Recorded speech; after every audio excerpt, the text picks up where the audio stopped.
wabarakatuh.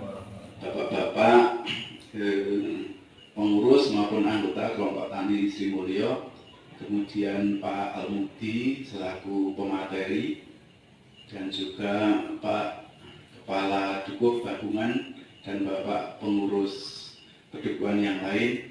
Tapi sebelumnya, yaitu pada malam hari ini kita lakukan diskusi dan penyuluhan tentang budidaya tanaman pangan, terutama adalah cabai, ya, seperti yang kita diskusikan di pertemuan awal. Ngerti, sudah tahu, dan namanya bertani itu kan skill, jadi bukan saya yang sekolah itu lebih pandai atau lebih pinter atau lebih skillnya lebih tinggi, tapi bapak-bapak yang biasa di lahan itu saya kira yang sudah profesional, skillnya lebih baik. Alhamdulillah, jadi saya langsung aja ke materi kepada kelompok tani Sri Mulyo ya. Sri Mulyo. Sri Mulyo ya. Terus kemudian macam-macam cabai itu biasanya untuk semai. Ini bapak-bapak masih menyemai atau sudah beli bibit, Pak? Beli bibit semua aja. Nah, ini jadi hanya pengetahuan aja. Jadi kalau untuk beli bibit memang bapak-bapak pernah mungkin melihat dulu, pernah, tidak semuanya. Kalau yang bapak-bapak yang sepuh, yang di atas saya, kalau saya itu kan hampir 50, mungkin yang di atas 60, 70 itu mesti dahulunya pasti nyemai sendiri. Terus kemudian tidak beli benih yang kemasan ini, nah, tapi pasti mengeringkan sendiri. Nah, itu sebenarnya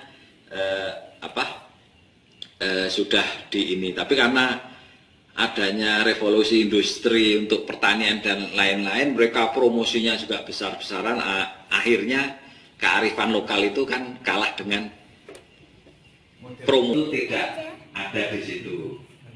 Gulma juga nggak banyak ada di situ. Nah, intinya sebenarnya di situ. Terus kemudian kalau seperti itu memang lama. Nah, memang kemudian ada tambahan-tambahannya untuk hayati. Terutama kalau kita itu kan pasti untuk pengolahan lahan pasti ada pupuk kandang. Nah, itu utama. Kalau cabai tidak ada pupuk kandangnya pasti pertumbuhannya tidak seger. Nah, itu pasti agak kurus, itu terus tinggi gitu. Nah, jadi perlu pupuk kandang. Jadi pupuk kandang saat pertama itu pupuk kandangnya harus matang. Nah, matangnya harus rumah, tidak ini dan lain-lain. Itu pasti bapak-bapak sudah paham semua. Terus kemudian yang kedua itu diberi, sekarang itu diberi apa itu namanya, kalau zaman dulu ya kita, kalau manusia jamu-jamuan, jadi sebelum sakit kita sudah minum sekarang vitamin, kemudian mineral dan lain-lain. Nah, kalau tanaman itu ya, kalau tanah ini yang diberi hayati tadi. Pupuk ini bukan kita terus membawa bahan organik dari luar masuk ke lahan, terus kemudian tapi memaksimalkan bahan organik yang ada di lahan kita itu dipotong kecil-kecil, diratain. Nah, setelah itu efisien aja, langsung disemprot oleh nutrisi. Akhirnya nanti dia akan menjadi kompos, jadi bisa membantu bapak-bapak untuk pemberian kompos. Jadi kompos itu nggak usah diambilkan beli berapa truk dan macam-macam, tapi dari lahan kita sebenarnya tersedia. Jangan dibakar.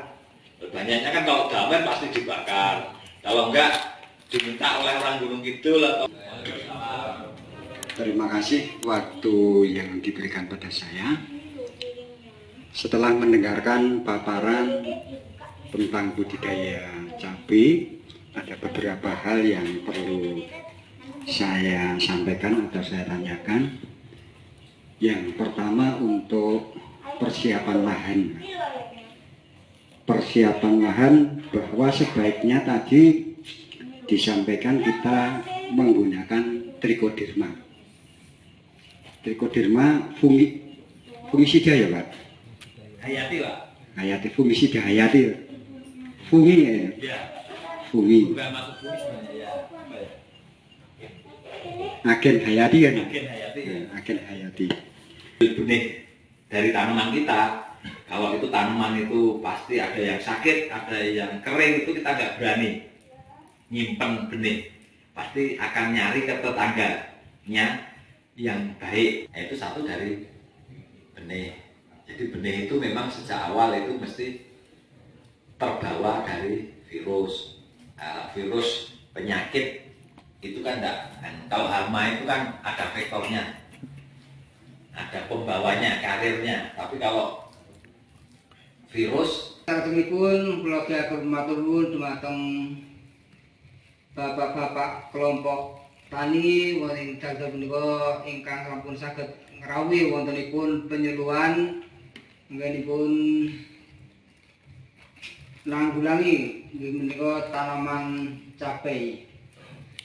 Ingkang kaping kalih kula panuwun dumateng Bapak Sudarjo saking Bapak Kepala Dukun Gabungan, Bapak mantan Dukun Kepala Gabungan, Pak Ketua LPMD Gabungan, Bapak tokoh masyarakat, pengurus dan sebagian anggota kelompok Tani Sri Mulyo yang kami hormati. Alhamdulillahirrahmanirrahim, tahun ini kami mendapat kepercayaan lagi dari UNY untuk melakukan pengabdian masyarakat di dusun ini, terutama untuk kelompok Tani Sri Mulyo. Nah, kami telah melakukan beberapa kegiatan dari awal, yaitu pertemuan dengan pengurus, kemudian penyuluhan tentang budidaya pertanian, terutama tanaman cabai dan pohon hijau lainnya yang disampaikan oleh praktisi dari PT Global Agro Tangguh, ya, Pak Almudi.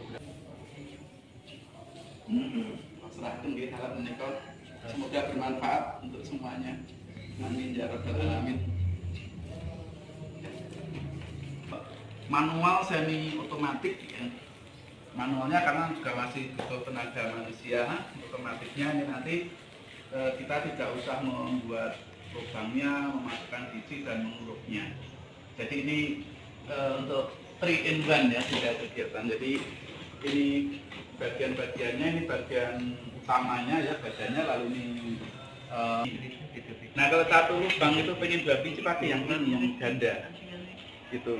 Nah kemudian untuk hal yang sama, misalnya untuk kacang tanah, tapi kita ingin jaraknya itu lebih longgar, 2 kali lipatnya jarak tanam. Nah yang penting juga kalau setelah selesai ini supaya dibersihkan, ya, bersihkan supaya nanti tidak jamur, tidak ada kotoran yang ada di dalam. Karena kalau sampai ada kotoran yang mandek di dalam, nanti mengganggu jalannya bibit. Nah, ini nanti tentu akan tidak lancar penggunaannya dan barangnya juga menjadi tidak awet.